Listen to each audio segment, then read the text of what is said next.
Seorang balita meninggal usai terseret banjir di Kalimantan Utara. Jenazah korban ditemukan di kolong rumah.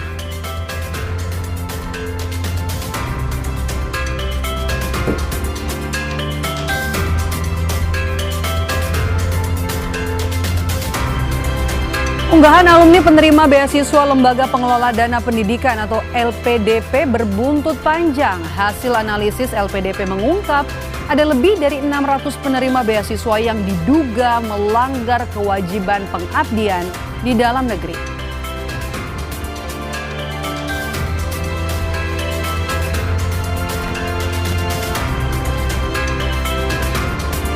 Buntut kecelakaan lalu lintas akibat jalan rusak di Pandeglang, Banten, seorang pengemudi ojek menuntut Pemkab Pandeglang dan Pemprov Banten sebesar 100 miliar rupiah.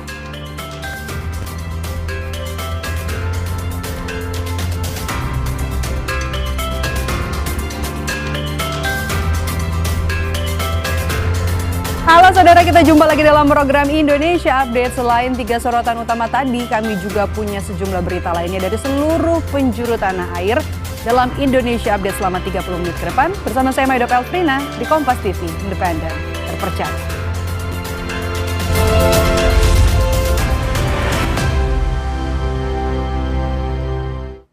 Informasi pertama saudara, insiden mobil diamuk warga karena nekat melawan arah di Jalan Gunung Sahari Raya, Jakarta Pusat rupanya bermula dari aksi kejar-kejaran dengan polisi.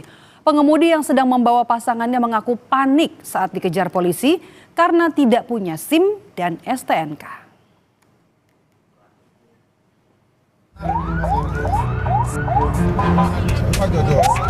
Aksi kejar-kejaran ini terjadi antara Satlantas Polres Metro Jakarta Pusat dengan pengendara minibus di Jalan Gunung Sahari, Sawah Besar, Jakarta Pusat.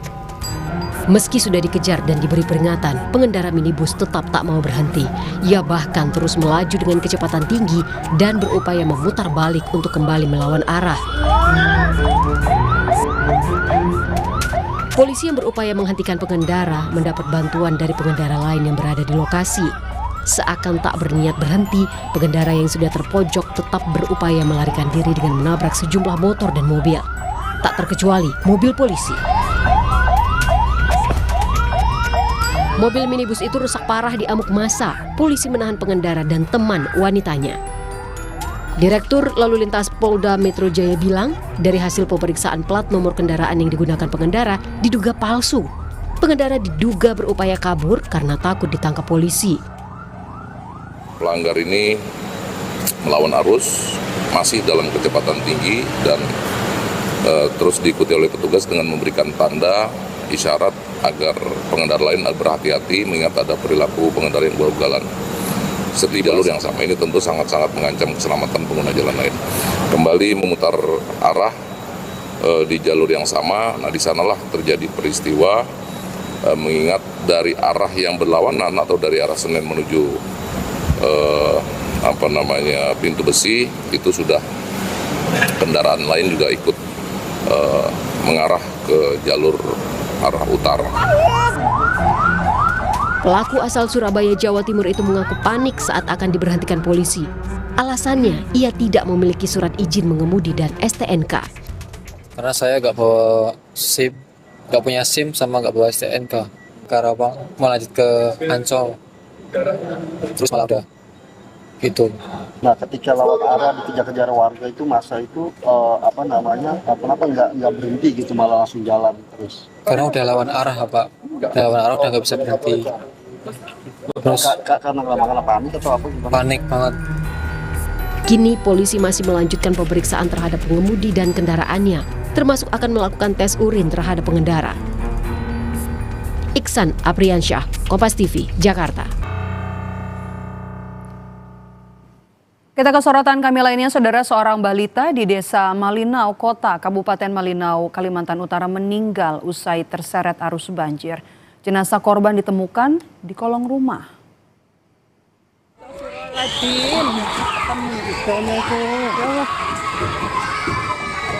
Seorang balita laki-laki berusia 2 tahun meninggal dunia usai terseret banjir di Desa Malinau, Kalimantan Utara. Diduga balita terjatuh saat hendak dimandikan orang tuanya. Setelah dilakukan pencarian oleh warga sekitar, korban akhirnya ditemukan di kolong rumah.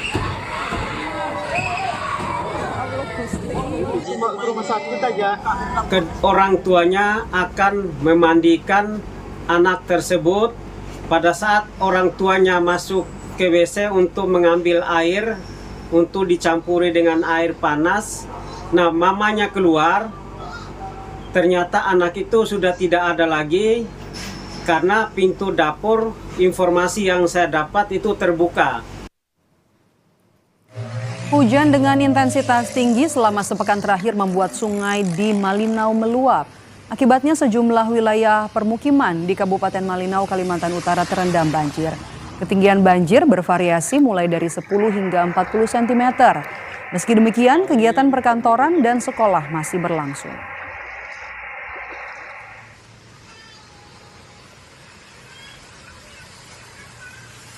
Saudara, unggahan alumni penerima beasiswa Lembaga Pengelola Dana Pendidikan atau LPDP berbuntut panjang. Hasil analisis LPDP mengungkap ada lebih dari 600 penerima beasiswa yang diduga melanggar kewajiban pengabdian di dalam negeri. Pernyataan kontroversial Dwi Sasetianing Tias, salah seorang alumni penerima beasiswa LPDP, bergulir bagai bola salju. Pernyataan Dwi dalam unggahannya di medsos dinilai tidak pas bagi sebagian masyarakat lantaran disampaikan oleh penerima beasiswa negara yang biaya pendidikannya didanai dari anggaran publik.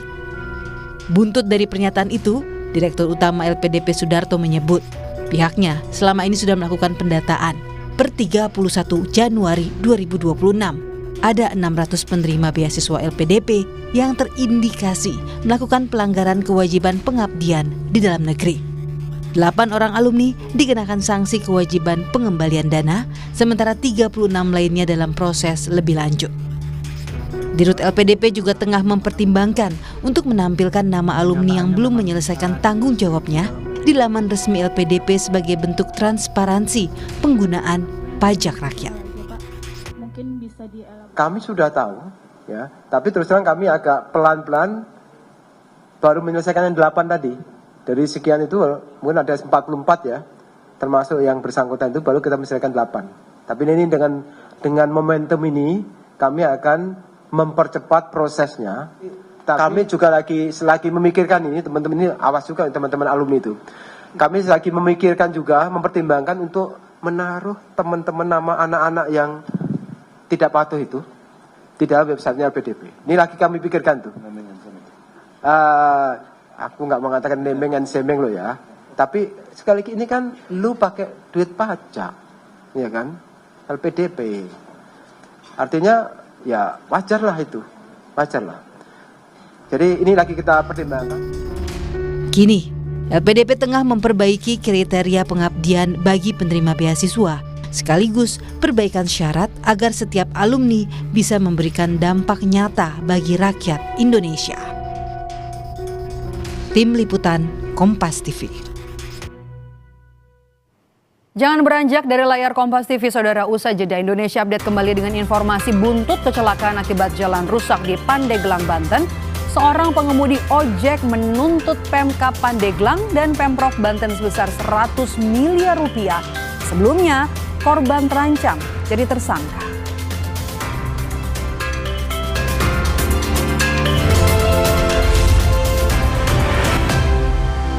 Saudara, pasca bentrokan dua kelompok masyarakat di Tual Maluku, Polda Maluku mengerahkan 100 personel aparat gabungan di lokasi kejadian. Sebelumnya Kapolres Tual terkena panah dan sejumlah warga luka-luka dalam bentrokan. 100 personel gabungan dikerahkan untuk mengamankan lokasi bentrok antara kelompok masyarakat di Tual Maluku.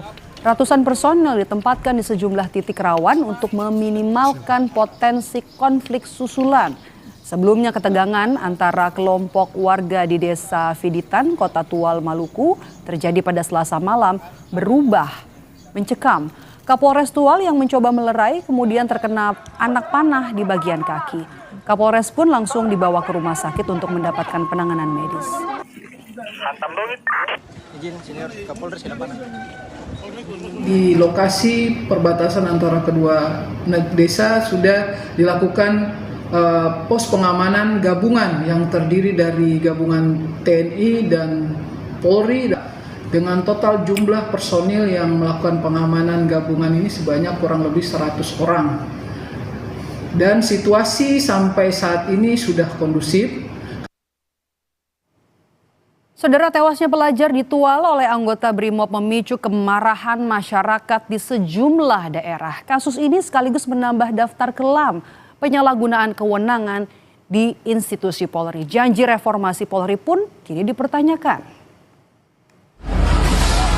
Tuntutan untuk segera mungkin melakukan reformasi Polri kembali disuarakan mahasiswa di Sleman, Yogyakarta pada Selasa malam. Sejumlah mahasiswa menggelar aksi demo di depan markas Polda DIY dan mengecam aksi kekerasan yang kembali dilakukan polisi. Aksi mahasiswa ini sempat ricuh beberapa saat sebelum akhirnya dibubarkan polisi. Kita berharap setidaknya polisi bisa sadar bahwa mereka tidak bisa melakukan ataupun semena-mena terhadap rakyatnya, bahwa polisi itu harus hadir sebagai garda pelindung bagi masyarakat. Tidak boleh ada lagi korban yang timbul dari rakyat. Polri merespon kericuhan di Mapolda di Yogyakarta saat aksi mengecam kekerasan aparat kepolisian. Kadif Humas Polri Irjen Joni Edison Isir memahami kemarahan masyarakat akibat tindakan yang dilakukan aparat BRIMOB di Kota Tual. Polri berkomitmen akan menindak tegas jika ada individu Polri yang menciderai nilai kode etik Polri dan terus berupaya mengedepankan sisi humanis serta profesional dalam bertugas. Kita memahami tuntutan kepada Polri agar dalam pelaksanaan tugas bisa lebih tampil humanis. Oleh karena itu, dalam kesempatan ini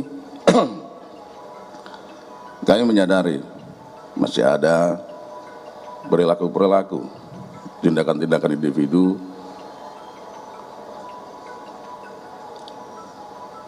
yang mungkin mencederai harapan dan keinginan dari masyarakat. Sementara Ketua DPP Bidang Kehormatan PDI Perjuangan Komarudin Watubun menilai ada yang salah di internal Polri. Kekerasan di Tual Maluku memicu amarah publik karena sikap arogansi yang berujung pada kekerasan dan menewaskan seorang anak. Komarudin merasa sikap superior dan keras masih ada di internal Polri dan meminta reformasi Polri segera dilakukan. Ada sesuatu yang salah di polisi. Kalau mau bilang karena dulu doktrin bergabung dengan TNI, jadi karakter lebih kecenderungan ke militer. Kan yang ini sudah berapa puluh tahun, anak-anak muda kemarin kelakuan masih tetap sama saja. Mungkin perlu sudah tidak usah pegang-pegang senjata, pakai tongkat saja supaya jangan, karena mungkin senjata itu yang buat dia punya keberanian, dia merasa rakyat itu adalah musuh dia, ya, merasa superior dia, apalagi dikasih kewenangan terlalu besar, ngurus STNK apa sudah merasa dia paling berkuasa sudah. Nah, ini yang harus ditertibkan semua. Reformasi Polri kembali disorot usai kasus anggota BRIMOB Bribda Masyah Siahaya yang menganiaya pelajar hingga tewas di Tual. Pelaku akhirnya diberhentikan tidak dengan hormat dan bakal menjalani proses pidana yang akan berlangsung di Polda Maluku. Tim Liputan Kompas TV.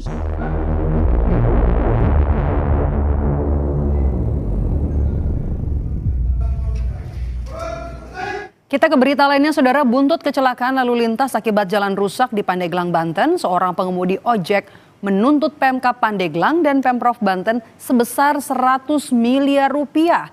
Ia sebelumnya sempat akan jadi tersangka kasus penumpang meninggal akibat jatuh di jalan berlubang.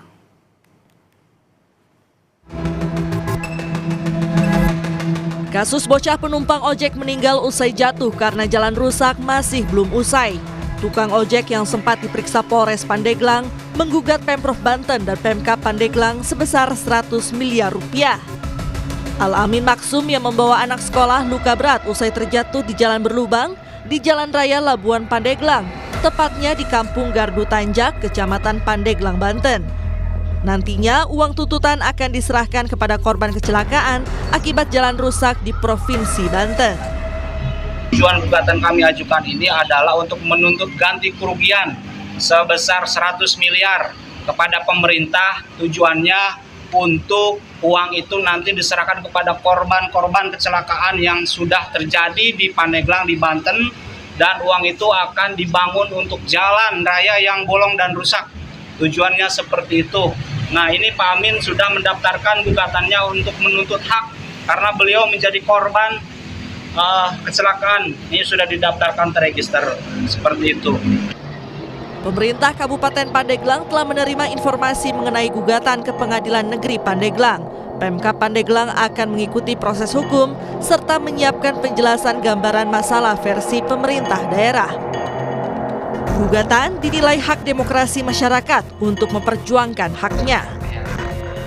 Adanya gugatan dari pihak perseorangan, dalam hal ini seorang pengemudi ojek yang mungkin merasa dirugikan, itu kami menganggap merupakan satu hak demokratik dari masyarakat untuk dapat memperjuangkan haknya.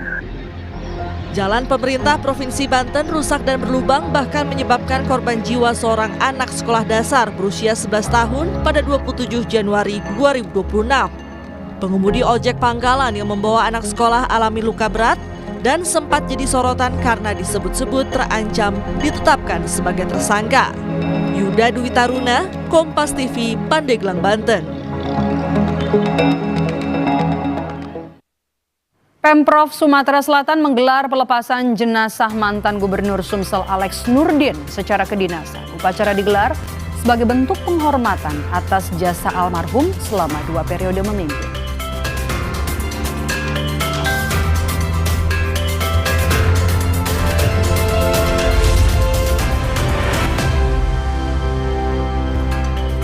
Pemerintah Provinsi Sumatera Selatan menggelar upacara pelepasan jenazah mantan Gubernur Sumsel Alex Nurdin. Upacara digelar sebagai bentuk penghormatan atas jasa almarhum selama 2 periode memimpin Sumatera Selatan.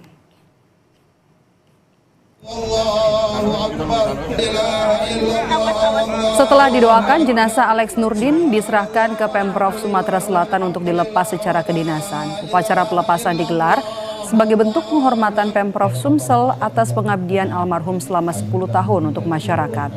Setelah disolatkan, jenazah Alex Nurdin akan dimakamkan di TPU Keluarga Kebun Bunga.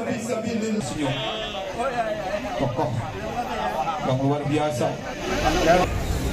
Beliau 10 tahun, banyak peninggalan beliau yang tentu bukan hanya melihat satu sisi saja, tapi ada pembangunan mental, pembangunan infrastruktur, pembangunan non-fisik. Nah, ini yang tentu kita bisa katakan banyak sekali legasi beliau. Kami tutup Indonesia Update hari ini. Terima kasih sudah menonton. Saya Maidop Elfrina. Sampai jumpa.